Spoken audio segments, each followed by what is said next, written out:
Hi friends, நான் உங்கள் இந்திரா பேசுகிறேன். நோய் எங்கேருந்து வருது அப்படின்னு பார்த்தோம் அப்படின்னா, மனசு சரியில்லை, அதனால உடம்பு சரியில்லை அப்படின்னு சொல்லுவாங்க. ஸோ சுலபமாக புரியும் அது நம்மளுக்கு. ஸோ மனசு ரொம்ப நாளாக சரியில்லாமல் இருந்ததுன்னா அது அப்படியே உடம்புல பிரதிபலிக்கும்.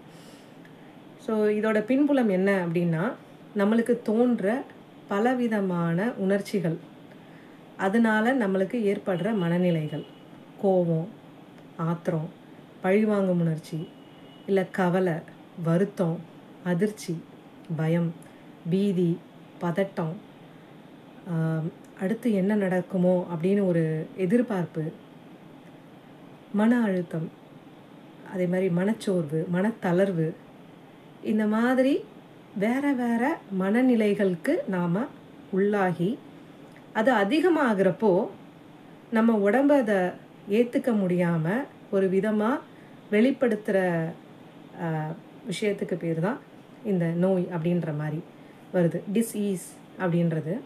ஸோ அதனால தான் டிசீஸ்ன்னு சொல்கிறாங்க, நோய் அப்படின்றது.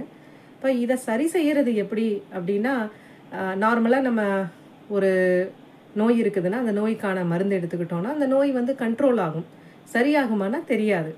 அதோட காரணம் என்ன, எதுக்கு வந்தது அப்படின்றதெல்லாம் அறிஞ்சு பார்த்து, நோய் நாடி நோய் முதல் நாடி அது தணிக்கும் வாய் நாடி வாய்ப்பச் செயல் அப்படின்னு சொல்லுவாங்க இல்லையா, அந்த மாதிரி அதை கண்டுபிடிச்சி அதை மருத்துவம் பார்த்தா அது சரியாகும்னு சொல்லுவாங்க. இங்கே இந்த இவ்வளோ விஷயங்கள் நாங்கள் கற்றுக்கணுமா, எல்லாருமே டாக்டர்லாம் ஆக முடியாது அப்படின்னு பேசுகிறப்போ, நம்மளோட மனநிலை என்ன, அதாவது இந்த நோய் வந்திருக்கிறவங்களுக்கு இந்த மனநிலை என்ன, அந்த மனநிலைக்கான மலர் தீர்வுகள், மலர் அறிவு என்ன அப்படின்றத பார்த்து அவங்கவுங்களே எடுத்துக்கிட்டாங்கன்னா அந்த மனநிலையிலிருந்து அவங்க விடுபட்டு வெளியில் வந்து அந்த சூழலையே மாற்றுறதுக்கான ஒரு காரணமாக அவங்களே இருப்பாங்க அப்படின்றது தான் இந்த மலர் தீர்வுகள்னால நம்மளுக்கு கிடைக்க போகிற ஒரு மிக மிக பெரிய பலன். ஸோ இது வந்து ஒருத்தர் தான் செய்யணும்லாம் இல்லை. வீட்டுக்கு ஒருத்தருக்கு இந்த அறிவு இருந்ததுன்னா அவங்கள பார்த்துப்பாங்க, அவங்க குடும்பத்தில் இருக்கிறவங்கள பார்த்துப்பாங்க. எல்லோரும் நிம்மதியாக இருக்கலாம், சந்தோஷமாக இருக்கலாம்.